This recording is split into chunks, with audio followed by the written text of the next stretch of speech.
एक डरा हुआ न्यायाधीश और एक डरा हुआ अधिवक्ता से आप न्याय व्यवस्था को जारी रखने की उम्मीद नहीं कर सकते हैं आप।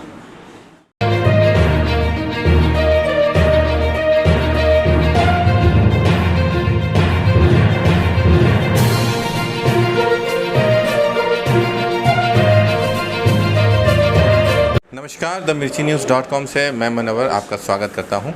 आज हम आए हैं धनबाद बार एसोसिएशन के ऑफिस में और यहां हमें दिखा कि यहां मुफ्त नेत्र जांच शिविर का आयोजन किया गया बार एसोसिएशन के द्वारा, ताकि उनके अधिवक्ताओं की आँख का चेकअप हो सके और जो भी प्रॉब्लम है उसे दूर किया जा सके। वहीं दूसरी ओर हम ये देख रहे हैं कि धनबाद जिला प्रशासन कितनी मुस्तैद है। एक खुलेआम एक जज की हत्या कर दी जाती है। इस मुद्दे पे हम बात करेंगे। हमारे साथ है जितेंद्र कुमार जी, धनबाद बार एसोसिएशन के सेक्रेटरी हैं। जितेंद्र जी, मैं यही आपसे जानना चाह रहा हूँ कि जिस तरह एक जज के खुलेआम बहुत आसानी से हत्या की गई, तो ऐसे में जब जज ही सुरक्षित नहीं है तो आम जनता की सुरक्षा की क्या गारंटी लेगी जिला प्रशासन? सबसे पहले मुनव्वर जी, आपका धन्यवाद कि आप धनबाद बार एसोसिएशन के प्रांगण में आए। और जो जीवन की सुरक्षा है फंडामेंटल राइट्स है। आम व्यक्ति की भी सुरक्षा इम्पोर्टेंट है, जजेस की सुरक्षा भी इम्पोर्टेंट है, अधिवक्ता की सुरक्षा इम्पोर्टेंट है। लेकिन एक जजेस जो न्याय तंत्र के प्रहरी हैं, न्याय देने वाले हैं, जो धरती के भगवान माने जाते हैं, जिनको ईश्वर का दर्जा, पंच परमेश्वर का दर्जा दिया गया है, जब उनकी सुरक्षा व्यवस्था में चूक होती है तो वो जो डर और भय का जो वातावरण बनता है वो समाज के हर एक वर्गों को प्रभावित करता है।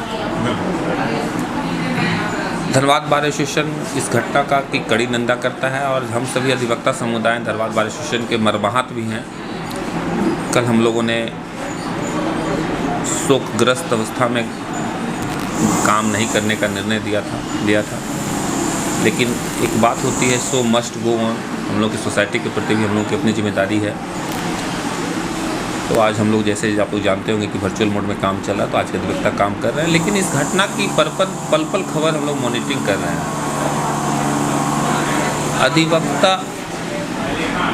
अधिवक्ता धनबाद के अधिवक्ता हों या स्टेट बार काउंसिल के हैं पदाधिकारी हो या BCI के पदाधिकारी हो, सभी लोग कोऑर्डिनेट किए हुए हैं एक दूसरे के साथ। और इस घटना की पल पल मॉनिटरिंग हम लोगों के द्वारा भी की जा रही है।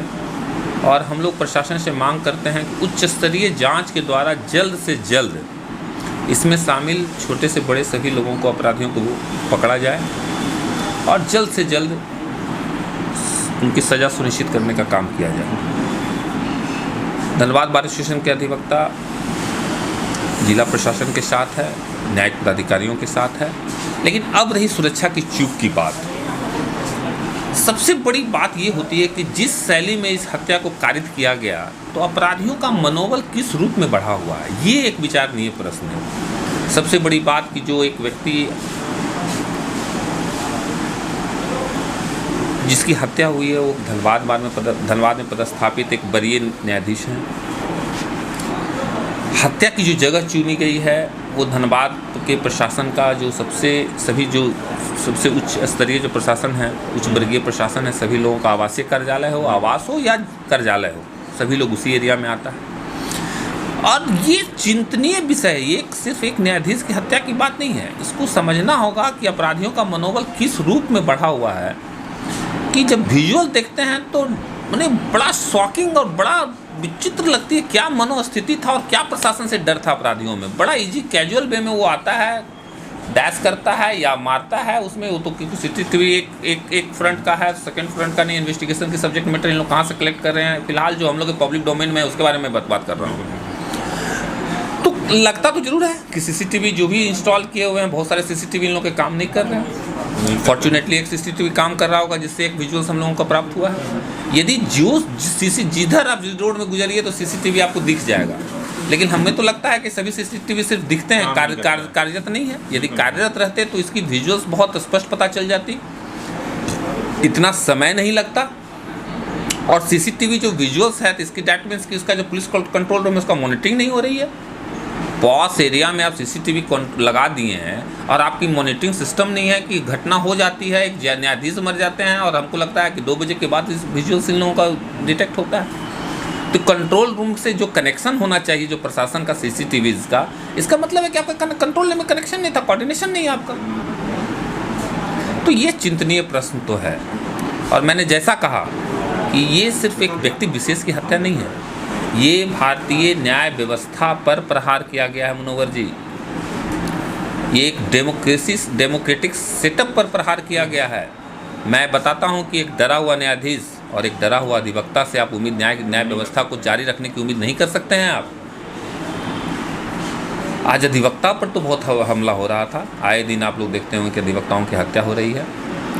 सरकार जो आज़ादी के बाद से प्रजातंत्र के एक पहलू को लगाता है कि जैसे उस पर ध्यान ही नहीं दिया गया, उसको अपने सिस्टम अपने व्यवस्था पर छोड़ दिया गया। अधिवक्ता को ना ही सामाजिक सुरक्षा है ना ही शारीरिक सुरक्षा है। और एक अधिवक्ता को भी आप यदि इस रूप में समझना चाहें कि एक बॉर्डर का सिपाही जैसे प्रत्येक दिन जंग लड़ता है और प्रत्येक दिन अपने लाइफ के साथ रिस्क लेता है देश के लिए, तो अधिवक्ता समुदाय भी इस देश के लिए, इस न्याय व्यवस्था के लिए प्रत्येक दिन जंग लड़ता है। हम लोग जब कोई अधिवक्ता किसी एक पक्ष के पक्ष में निर्णय लेता है तो आप समझिए कि दूसरा पक्ष उसका विरोधी बन जाता है, उसका दुश्मन बन जाता है। इसको आपको इस रूप में देखना होगा। तो प्रत्येक दिन हम लोग कुछ केस को लूज करते हैं, कुछ केस को विन करते हैं, तो एक पक्ष तो ऑफेंडेड होता है ये। और यदि आप उसको डरा हुआ अधिवक्ता, मैं फिर से कह रहा हूँ कि सरकार से मैं मांग करूँगा ये इस घटना से के बाद कम से कम सचेत हो जाना चाहिए और इस व्यवस्था पर ध्यान देने की आवश्यकता है। तो सरकार तो सारी सुरक्षा, सारे पुलिस व्यवस्था लगाती है जो उनके खिलाफ साजिश कर रहे हैं। सरकार गिरने से बचा रही है मगर लोगों को सुरक्षा देने में असफल है सरकार और यहाँ जिला प्रशासन। आप ये मान के चलिए कि पुलिस प्रशासन, हम कहते हैं पुलिस प्रशासन कहती है कि 24 घंटे हम आपकी सेवा में, मगर आप 6 बजे 8 बजे के बाद देखिएगा पूरे शहर में एक भी पुलिस आपको नहीं दिखेगी। उतनी देर तक सुबह 10 बजे तक पूरा धनबाद राम भरोसे चलता है। देखिए मुनव्वर जी, एक अधिवक्ता होने के साथ साथ हम लोग एक समाज के भी एक कॉमन मैन भी हैं। आप पत्रकार भी हैं, आप भी कॉमन मैन हैं, आप भी समाज में रह रहे हैं, हम भी समाज में रह रहे हैं। ये इस बात को स्वीकार करने में कोई संकोच नहीं है कि कानून व्यवस्था का जो समाज में जो अपराधियों में भय व्याप्त होनी चाहिए वो भय नहीं। इसको स्वीकार करने में हमें कहीं भी झिझक नहीं। मैं बार बार कहता हूँ इस घटना, ये बहुत ही मर्माहत घटना है। मेरी संवेदनाएं उनके परिवार के साथ है, उत्तम आनंद सबके परिवार के साथ है।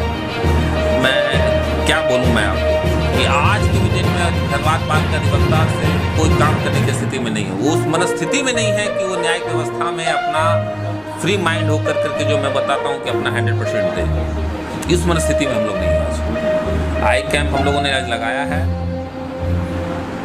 क्योंकि कोरोना काल में अधिवक्ताओं के 1.5 साल से मैंने कहा कि कोई सामाजिक व्यवस्था तो है नहीं, कोई सामाजिक सुरक्षा तो है नहीं, हम लोगों के अपने भाग्य पर छोड़ दिया गया है। छोटी सी व्यवस्था है, कहीं से कोई फंडिंग नहीं है, तो हम लोगों ने एक आई कैंप का लगाया है कि यहाँ पर जो भी अधिवक्ता है, क्योंकि आँख तो बहुत बहुमूल्य चीज़ है और खास करके अधिवक्ताओं के लिए, आम लोगों के लिए भी बहुमूल्य है, लेकिन अधिवक्ता बिना आँख के तो काम कर ही नहीं सकते हैं, तो उनके लिए बहुमूल्य है। तो आज हम लोगों ने एक आई कैंप लगाया है। तो ये तो शारीरिक दृष्टि के लिए तो है, लेकिन सामाजिक जो आँख है उसको बचाने की ज़रूरत है। वो जो आप बता रहे हैं ना मुनव्वर जी, प्रशासन, बड़ा आश्चर्य लगता है, बड़ी खुशी हुई थी। पेपर में मैं एक दिन पढ़ रहा था कि धनबाद झारखंड पुलिस आधुनिकीकरण में करोड़ों अरबों रुपया खर्च किया। क्या फंड 4000 करोड़ की 400 करोड़ वाटी वेट में भी, लेकिन लगा था कि पूरा देश में एक अव्वल खर्च आधुनिकीकरण के नाम पर झारखंड में बहुत रुपयों का खर्च किया गया।